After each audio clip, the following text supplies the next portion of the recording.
पैसे के ऊपर एक आखिरी सेशन होगा कि हम लोग पैसा कमाते हैं मगर हमारा पैसा आशीषित क्यों नहीं होता है। आज इस विषय को हम देखेंगे, ठीक है। तो आइए हम लोग प्रार्थना के साथ शुरुआत करेंगे।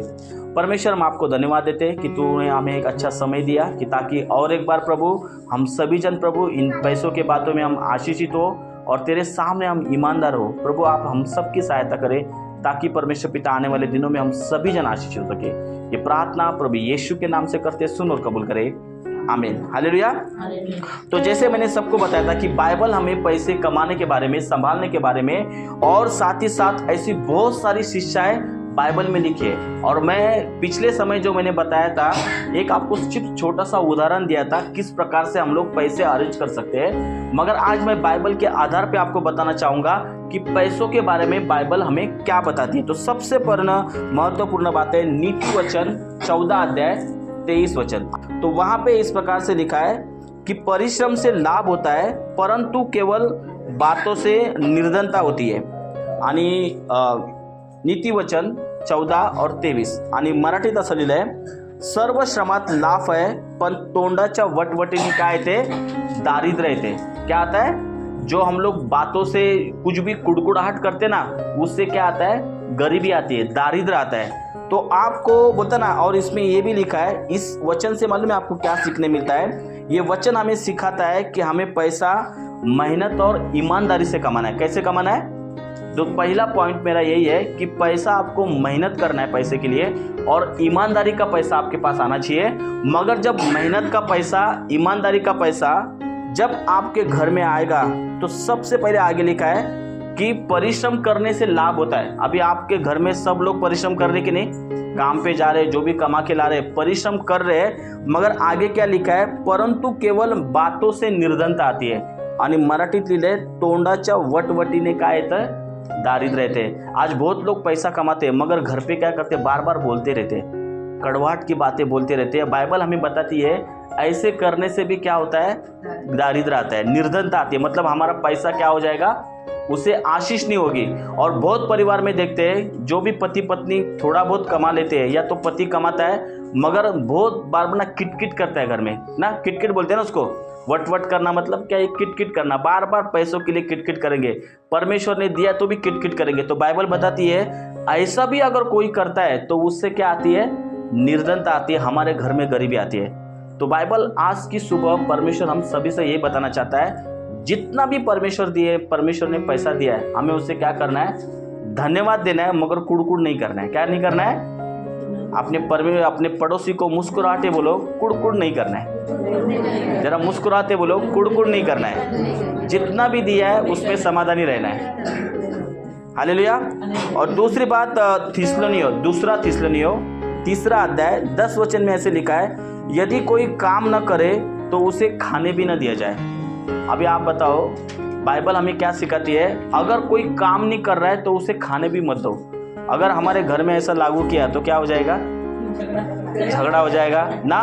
मगर बाइबल हमें ये भी बताती है कि ऐसा व्यक्ति, अभी मुझे बताओ, ये छोटे बच्चे हैं जो 18 साल, भारत सरकार बोलती है कि उनको काम पे जाना कानूनी कैसा है, गैर कानूनी है। अगर हम उनसे अपेक्षा कर सकते क्या वो हमें कमा के देंगे ना। तो हमें किनको मदद करना है, छोटे बच्चों को मदद करना है ना। छोटे बच्चों की जिम्मेदारी किसकी है, माँ बाप की जिम्मेदारी है। उनको जो भी ज़रूरतों को क्या करना है, पूरा करना है। मगर वो बच्चा अगर 20 साल का हो गया, 25 साल का हो गया, माँ बाप फिर भी उसको कमा के देना चाहिए? अगर वो 40 साल का हो गया फिर भी कमा के देना चाहिए? तो ऐसे लोगों के लिए परमेश्वर का वचन क्या कहता है, अगर कोई काम ना करे तो उसको खाना भी मत दो ना, है कि नहीं। इसलिए मतलब ना, परमेश्वर आलसी आदमी को कभी भी आशीषित नहीं करता है। तो मतलब ना कि घर पे बैठा रहेगा और भोजन की अपेक्षा करेगा तो नहीं होगा। इसलिए हम सभी को ये समझना जरूरी है, अगर हमारे घर में कोई भी ऐसा व्यक्ति है तो उसे वो याद दिलाना जरूरी है कि बाइबल खुद कहती है कि हमें क्या करना है, काम करना है, मेहनत करना है, तभी जाके हम क्या हो सकते हैं, आशीषित हो सकते हैं, ठीक है। और दूसरा, और मराठी में ऐसे लिखा है, कारण आम्ही तुमच्याबरोबर होतो तेव्हा देखील आम्ही तुम्हाला अशी आज्ञा केली, कोणाला काम करायची इच्छा नसेल तर खाऊ पण नाही ना। मराठी में कितना अच्छा लिखा ना, जिसको काम करने की इच्छा नहीं है ना तो घर पे खाना भी मत खाओ, भूखे ही रहो ना। तो कितना वचन हमें बाइबल हमें सिखाती है, बाइबल की शिक्षाएं बहुत अच्छी है। इसलिए बोलता ना, हमें संडे कलीसिया में क्यों मिलना चाहते हैं, ताकि हम समझ सके कि परमेश्वर हमारे जीवन में और क्या कार्य करना चाहता है। 2025 में अगर सीख गए अच्छे से पैसों को संभालना, तो परमेश्वर हमारे सभी लोगों को क्या करेगा, धनवान करेगा। आपको मालूम है सबसे ज़्यादा घर में झगड़े क्यों होते हैं, पैसे के कारण। किसके होते हैं, पैसे के कारण। पैसा ज़्यादा है तो भी झगड़ा करते हैं, कम है तो भी झगड़ा करते हैं। क्यों, ज़्यादा हो गया तो मेरा हिस्सा चाहिए, कम हो गया तो मेरा हिस्सा क्यों लिया ना। तो बहुत ज़रूरी है हमें इसे संभालने के लिए, ठीक है।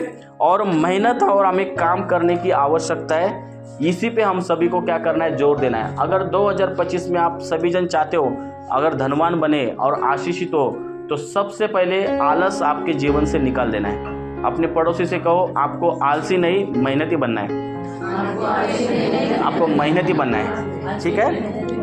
हाँ, अभी दूसरा नीति वचन 21:20 इस प्रकार से कहता है, बुद्धिमान घर में धन और तेल का भंडार रहता है।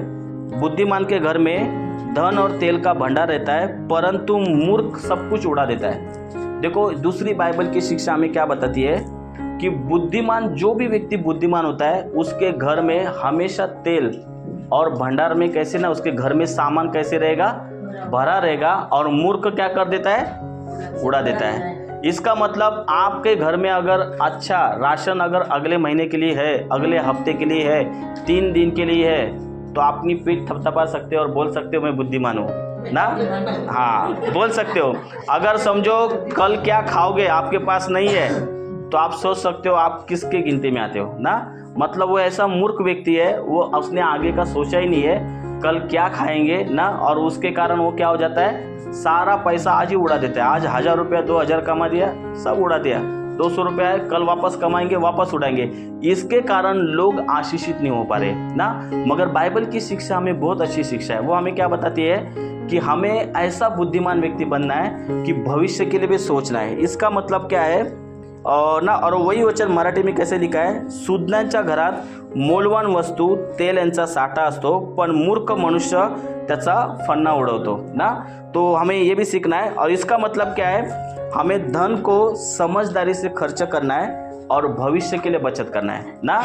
धन को हमें क्या करना है, समझदारी से खर्च करना है। मतलब जो बुद्धिमान व्यक्ति है वो पैसे को कैसे करता है, समझदारी से खर्च करता है और भविष्य के लिए भी क्या करता है, बचा के लगता है। इसलिए मैंने इस बार आपको लास्ट संडे सेविंग के बारे में क्यों सिखाया, आप सभी को बुद्धिमान बनना है, समझदार बनना है, ताकि भविष्य का भी आप क्या कर सके, विचार कर सके। जब आप भविष्य का विचार करोगे तो आप क्या हो जाओगे, बहुत आशीषित हो जाओगे और भविष्य में आपको पैसे की कभी भी क्या होगी, कमी घटी नहीं होगी, ठीक है। और लूका 14:28 इस प्रकार से कहता है, तुम में से कौन ऐसा व्यक्ति है जो घूमट बनाता है और पहले बैठकर यह न सोचे उसे पूरा करने के लिए कितना खर्च होगा।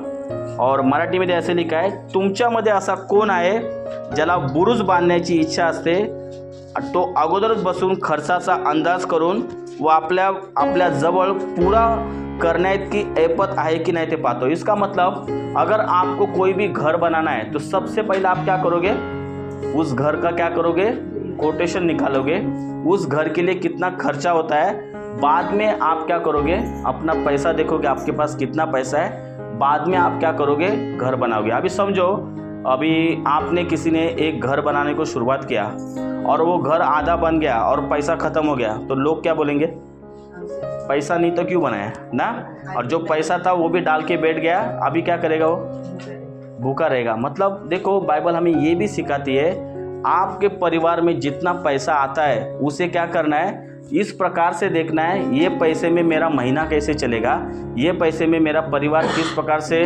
खाएगा, किस प्रकार से मैं बच्चों की स्कूल फीस भर सकता हूँ, किस प्रकार से भविष्य के लिए भी संभाल सकता हूँ। ये सब कुछ आपको क्या करना है, पहले से देखना है। इसलिए मैंने आपको क्या बोला था, महीने के 30 या तो महीने का 1 तारीख आने से पहले आपको पूरे महीने का क्या करना है, बजट बनाना है। और बुद्धिमानी से जब सैलरी होगी उसका क्या करना है, इस्तेमाल करना है, ताकि फिर लोग बोलेंगे ये पैसा कमाता है कहाँ पे जाता है, ऐसा कोई हमको बोलना नहीं चाहिए, ठीक है। तो ये इस प्रकार से बाइबल में हमें क्या दी है, उदाहरण दी है। तो इससे हमें सीखने को ये मिलता है कि हमें आर्थिक योजनाओं को, मतलब जो भी हमारी पैसों की योजना है उसे समझ समझ के बनाना है। कैसे बनाना है?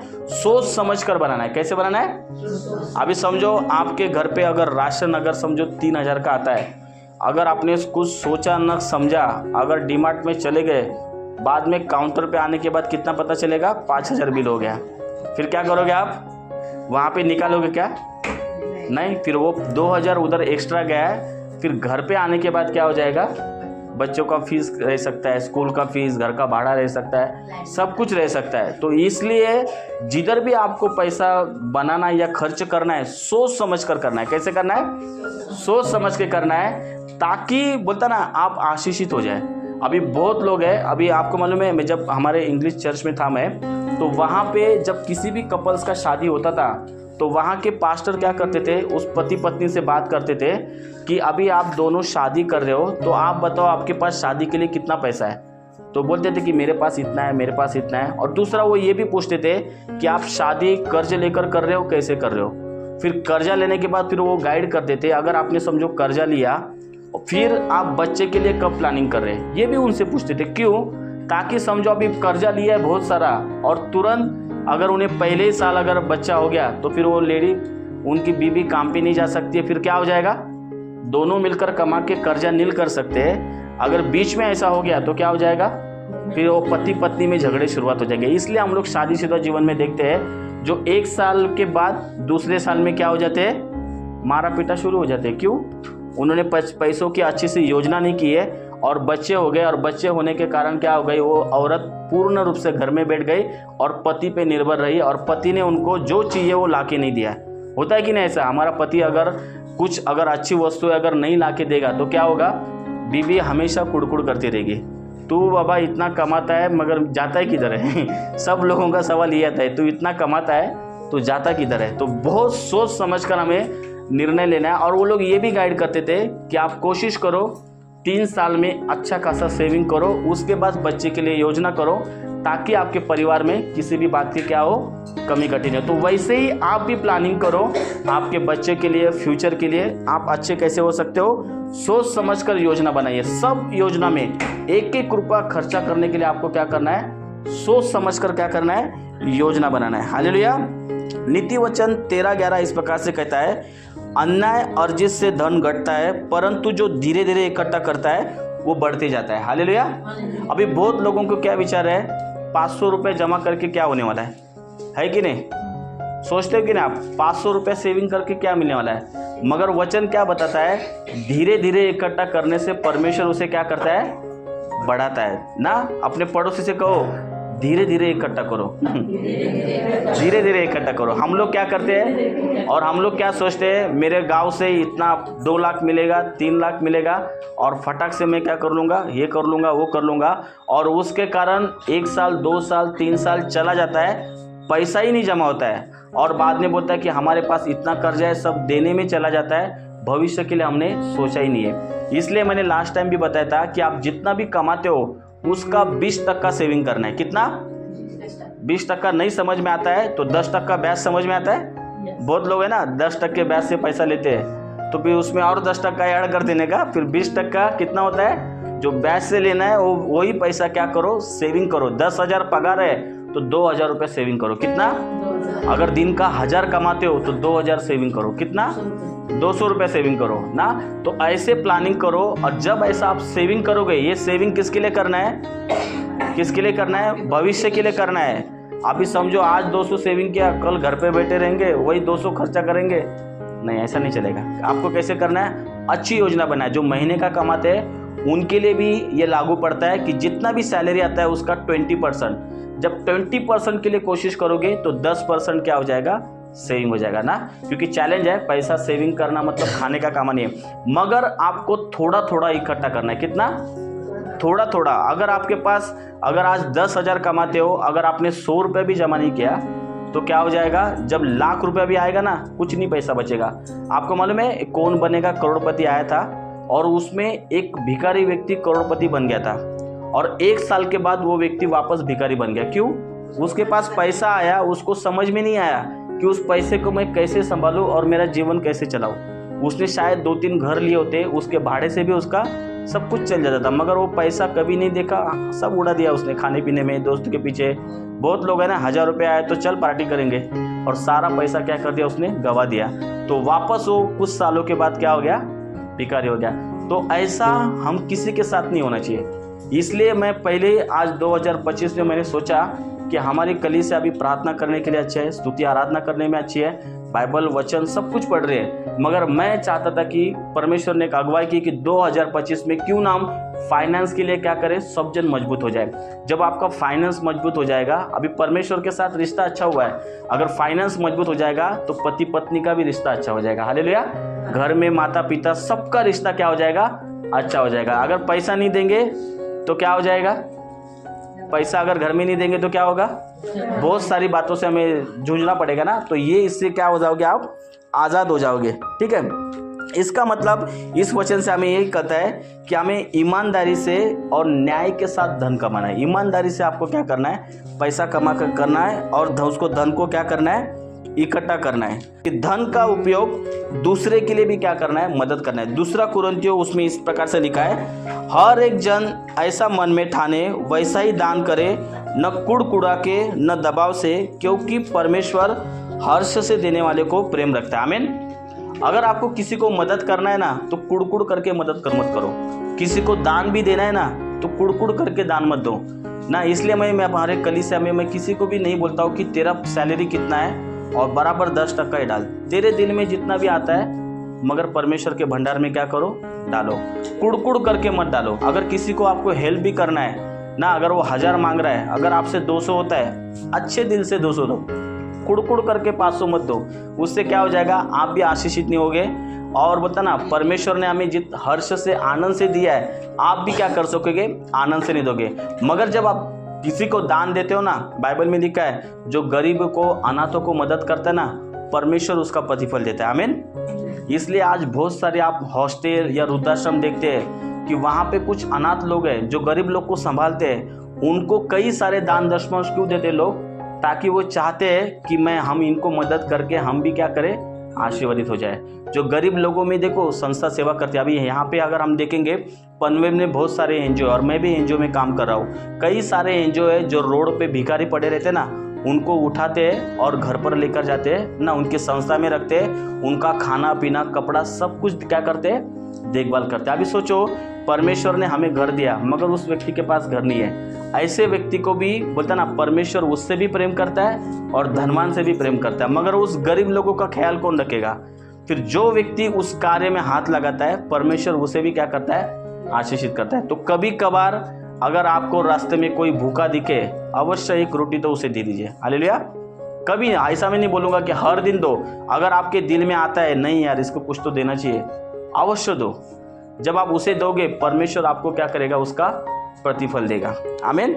तो हमें हमारे धन का इस्तेमाल क्या करना है, जरूरतमंद लोगों को देना है। किसके लोगों को देना है, जिसके पास ज़्यादा है उसको मत दो।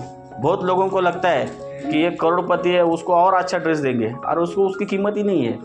आप दोनों दो, उसको कुछ फर्क ही नहीं पड़ता है। मगर हम हमारी शान बढ़ाने के लिए क्या करते हैं, अच्छा गिफ्ट देते हैं, और उससे कारण क्या होता है, हमारा पॉकेट खाली होता है, धनवान और धनवान बनते जाता है। तो ये भी हमें क्या करना है, सोचना है। धन परमेश्वर के अधीन रखना है। धन मत्ती 6:24 उसमें ऐसा लिखा है, कोई मनुष्य 2 स्वामियों की सेवा नहीं कर सकता है। तुम परमेश्वर और धन दोनों की सेवा नहीं कर सकते। आमीन। तो आपके जीवन का उद्देश्य धन नहीं है।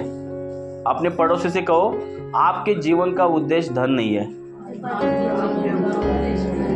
तो हमेशा आपको क्या करना है, परमेश्वर के अधीनता में रहना है। किसने रहना है, परमेश्वर के अधीन रह के धन का इस्तेमाल करना है। आपके पास कितना भी पैसा है, आपको सबसे पहले उसे क्या करना है, प्रार्थना करना है। परमेश्वर से कहना है कि परमेश्वर तुझे मुझे 10,000 1000 रुपया आज कुछ भी दिया है, परमेश्वर को पहला धन्यवाद देना है और प्रार्थना करना है कि परमेश्वर तू हमें बुद्धि दे, इस पैसे का मैं क्या करूं, कैसे इस्तेमाल करूं। जब आप ये प्रार्थना करोगे तो देखो आपका पूरा पैसा ना गलत जगह पे कभी भी नहीं जाएगा।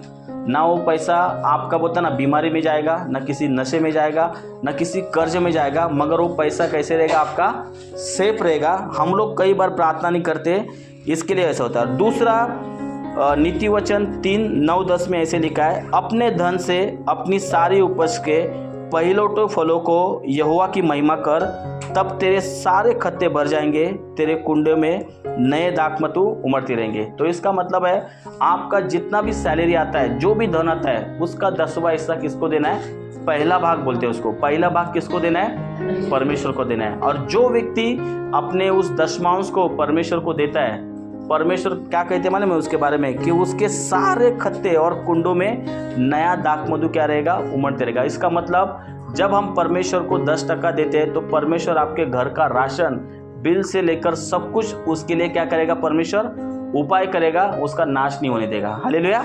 कई लोग सोचते हैं ना कि लास्ट टाइम महीने में 3000 राशन लगा और ये महीने में 6000 लगा। कई लोग बोलते हैं कि अचानक मेरा लाइट का बिल 5000 आ गया, 3000 आ गया। मगर आप दशमांश अगर ईमानदारी से डालोगे तो सब बातों में परमेश्वर क्या करेगा? आपको आशीषित करेगा। आपका पैसा किधर भी व्यर्थ नहीं जाएगा। मतलब आप 10% डालोगे, परमेश्वर 90% क्या करेगा? आपकी सारी वस्तुओं की सुरक्षा करेगा। हालेलुया। तो उस महीने में आप देखोगे आपका हॉस्पिटल में पैसा नहीं जाएगा ना। और आपको दूसरा काम ये भी करना है। मैंने पहले आपको 2 बातें बताई थी ना। एक तो आपको पैसा का बजट बनाना है, उसके बाद सेविंग में भी डालना है। तो आज से क्या करना, आप जब आप घर पे जाओगे ना, तो सब लोग ईमानदारी से 1 तारीख से लेकर 30 तारीख तक कितना खर्चा किया है सब लिख के रखो। भले दूध लाया, बिस्किट लाया, सब लाया, तो आपको पता चल जाएगा कि ये पूरा महीने भर में मैंने कितना पैसा खर्चा किया। 10,000, 20,000 और मेरा पगार कितना है ना। तो ऐसा हो जाएगा, पगार आपका 20,000 और खर्चा 30,000 हो गया, तो मतलब कुछ तो गड़बड़ है। या तो किधर उधारी से मेरा घर चल रहा है, या तो किसी से मांग के मेरा घर चल रहा है। तो अगर आप पूरा खर्चा भी लिखोगे तो आपको पता चलेगा कि मेरा 10,000 पगार आया था, 8,000 खर्चा हुआ, मतलब 2,000 अभी मेरा बचना चाहिए। अगर वो पैसा नहीं बच रहा है, हिसाब नहीं लग रहा है, तो मतलब तभी भी कुछ तो गड़बड़ है। फिर आपका पैसा चोरी हो रहा है, या तो आप पैसा ईमानदारी से इस्तेमाल नहीं कर रहे हो, इसलिए उसका हिसाब नहीं लगता। मगर जब वैसा करोगे तो क्या हो जाओगे आप? आशीष हो जाएगा। और एक दूसरे के लिए उसके लिए अकाउंटेबल बनाओ। अभी जैसे मैं कुछ भी पैसा खर्चा करता हूँ ना, तो मेरे बीवी को मैं अकाउंटेबल लगता हूँ। और मैंने घर का रेंट भी दिया तो उसका जो भी स्लिप है मेरे वाइफ को क्या करता हूँ? व्हाट्सअप करता हूँ। राशन भी मैंने खरीदा, या तो मैंने कुछ भी खरीदा तो मैं क्या करता हूँ? एक रिसिप्ट में उसको भेजता हूँ। बच्चों का फीस भरा है, लाइट बिल भरा है, कुछ भी मैंने पैसा खर्चा किया, मैं क्या करता हूँ? उसको भेजता हूँ। खाली छोटा छोटा अमाउंट नहीं बताता हूँ। अगर पानी पूरी खाया, कुछ खाया तो उसका हिसाब नहीं देता हूँ। मगर बाकी जो ज़रूरी है, जो बड़ा बड़ा खर्चा है, भले मेरे पिताजी को भी मैं पैसा दिया है, तो उसका भी हिसाब मैं क्या करता हूँ? मेरे बीवी को रखता हूँ। क्यों? मैं उसके साथ अकाउंटेबल रहता हूँ, ट्रांसपेरेंट रहता हूँ। हम पति पत्नी में पैसा कैसा रहता है? ट्रांसफर रहता है। उसके कारण क्या है? हम दोनों में पैसों के लिए ज़्यादा झगड़े नहीं होते ना। हम दोनों पैसे के लिए कैसे रखते हैं? एक दूसरे से अकाउंटेबल। उसको भी मालूम पड़ता है कि मेरे पति का सैलरी कितना है, और मैं वो भी दिखा देता हूँ। जैसे अकाउंट में आता है मैं दिखा देता हूँ, देख मैसेज आया, इतना आया है, तो अभी हम लोग बैठकर प्लानिंग करेंगे और पैसा हम लोग संभालेंगे, ताकि हम लोग भविष्य के लिए भी क्या करें? पैसा संभाल कर रखें। और उसके कारण हम दोनों का रिश्ता भी कैसे हो जा रहा है? पैसों के लिए और अच्छा हो रहा है। तो पैसों के लिए कुड़कुड़ाहट नहीं हो रही है, मगर पैसों के लिए अभी हम लोग क्या हो रहे हैं? आशीषित होना शुरुआत है। Hallelujah, hallelujah. तो पूरे वचन से आपको और हमको क्या सीखने को मिलता है? जो भी बातें मैंने बताई, तो सबसे पहला आपको बताना, धन कमाना है और उसे संभाल कर इस्तेमाल करना है ना। ईमानदारी से पैसा कमाओगे, ईमानदारी से बजट बनाओगे, ईमानदारी से सब कुछ करोगे, तो परमेश्वर 2025 में ना आप चाहिए ना खुद का घर भी ले सकते हो। हालेलुया। आप भी छोटा छोटा क्या करो? शुरुआत करो। बड़ी चीजों को मत देखो कि 10 लाख का घर कैसे होगा, मगर छोटा छोटा आप क्या करो? सेविंग करते जाओ। 3 साल के लिए सेविंग करो, 1 साल के लिए आरडी बनाओ, 5 साल के लिए करो। अगर आप बच्चों की शादी करना चाहते हो, भविष्य में कुछ करना चाहते हो, उतना पैसा क्या करो? कैलकुलेट करके थोड़ा थोड़ा इकट्ठा करो। आने वाले दिनों में आप देखोगे आपको कभी भी पैसे की क्या होगी? कमी घटी नहीं होगी। हालेलुया।